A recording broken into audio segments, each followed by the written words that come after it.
there, I'm Amy Connell. Welcome to Graced Health, the podcast for women who want simple and grace-filled ways to take care of themselves and enjoy a little chocolate in the process because I like chocolate. I'm a certified personal trainer and nutrition coach who wants you to know your eating, movement, and body don't have to be perfect. You just need to be able to do what you are called to do. Today's Ask the Trainer question is, how can I encourage my child to move more? Oh, mama. I have battled this myself.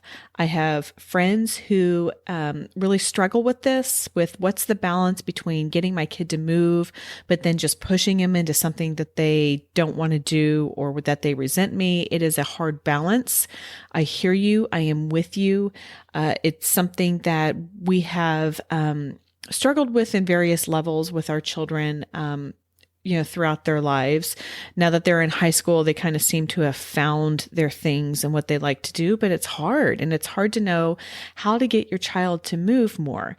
I wanted to give you a couple different ideas today that might work, that might not work. But before I start with that, I do want to recognize that sports and organized sports are not always the answer. Our kids have different personalities. They have different ways they like to move. They have different ways of receiving encouragement. And as much as I love organized sports, I don't think that that's always the answer, but there are different ways that we can help them learn to move their body and find joy in that. That's our ultimate goal, right? It's not so that they can grow up and be the next LeBron James or the next JJ Watt. If you're a Houston Texans fan, you know what I'm talking about if you're local. But it's so that way they can develop ways of moving that is sustainable and that they can do for long periods of time. Today, I want to give you 3 things to consider to help encourage your child to move. And then one kind of overarching, guidance maybe is the right word. So let's dig in. The first thing I recommend is try, and these are things just to try. Maybe they work, maybe they don't. But that's the value of experimenting. I'm a big fan of just experimenting and seeing what works. The first thing is try a step tracker. You can get maybe a used Fitbit. There's a lot of old Fitbits that are floating around out there that nobody uses anymore. Maybe they have upgraded or use something different, or maybe they just don't use it anymore. So get a Fitbit or some kind of a step tracker. You can get them pretty inexpensively and figure out what the guidance is. Perhaps it is, if you don't get 10,000 steps in, then tomorrow you don't get to play whatever your electronic poison is of choice. Not if you don't get, or maybe it's not 10,000 steps. Maybe start with 6,000 steps or something that's a little more attainable. But look, if you don't get that in, then tomorrow you don't get Xbox, you don't get Snapchat, you don't get the iPad, whatever that is. And meet them where they are and give them that encouragement or that incentive to get moving. I have had a friend who tried this, and I think it was really successful for her. So that's one thing that you can try. Number 2 is, how can you create family time with movement? Maybe that is going outside and throwing a ball, or playing basketball. Maybe that is everybody goes on a hike and looks for something, depending on what the ages of your child is. Obviously make it age appropriate. I don't think my kids at age 15 and 16 would be super thrilled if I said, we're all going to go on a family hike and look for different kinds of rocks. That worked when they were 3 and 4, not so much when they're 15 and 16. So obviously make it age appropriate. But doing that family time, that's a great time when they're older to get them to open up. I have found in my family, it is the most effective if mom stays out of the gym whenever the kids and my husband are in the gym.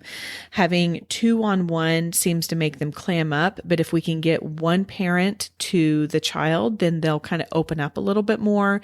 And that's kind of that same theory that we've heard of, like going out and moving and doing something. They're a lot more likely to share stories. They're more likely to kind of peel off that top layer. And so making it family time and making it special bonding time is great. We have had a lot of success with that.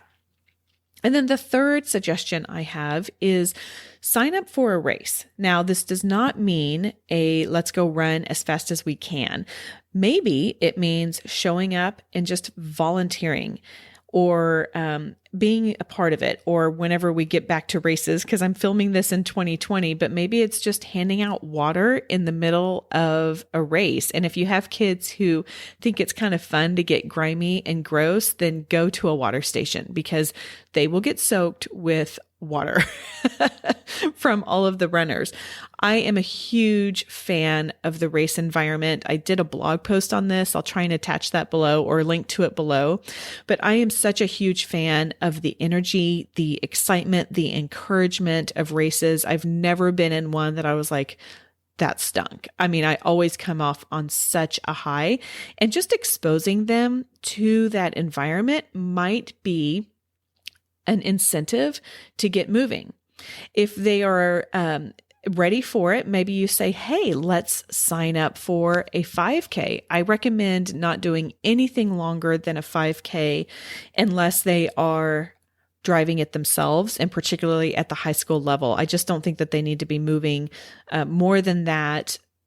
If your goal is to get them to move a lot, then I don't recommend saying, hey, let's go for a 10K or a half marathon. That's just too much. That's overextending it. But sign up for a 5K and say, you know what, we're going to go out and we're going to walk 3 miles, work up to it, but we're going to walk a couple of times a week, or we're going to run, and make that whatever it is. The goal is to get them moving. The goal is not to win the race. And so anything you can do to encourage them to move their body a little bit more, and again, get them to that race environment, I bet they're going to feel that energy. Now, the one overarching thing that I want to encourage you to do is, and this is going to be hard, and I have failed at this. So I'm saying this because I have not done well with it, and I want you to do better than I did. But that is stop and leave them wanting more. Don't push them until the very end and push them. I mean, you guys, I think my kid was like in 2nd grade, and if that, and I was like, we're going to go out. And he walked 4 miles, walked and ran 4 miles. And I was so proud of him because I was running a lot back then. So 4 miles wasn't a huge deal to me. I totally overdid it for him. And I left him so spent that he was miserable by the end. And that was all on me, totally my fault. And I really wish I could go back there, but go back and redo it, because that's just not what you want to do. You don't want to leave them so spent that they're regretting that they did it. You want to leave some energy. You want to leave something in the bank. You want to leave some energy in the tank. That's a better way of saying it. And so that way they can look back and go, wow, that was so fun. I wish I could do more. So kind of keep that in mind. Don't push them until they're tapped out, especially if you're trying to get that healthy habit in, that movement habit in. But find something and then stop it so that they're still wanting some more. And I hope that helps.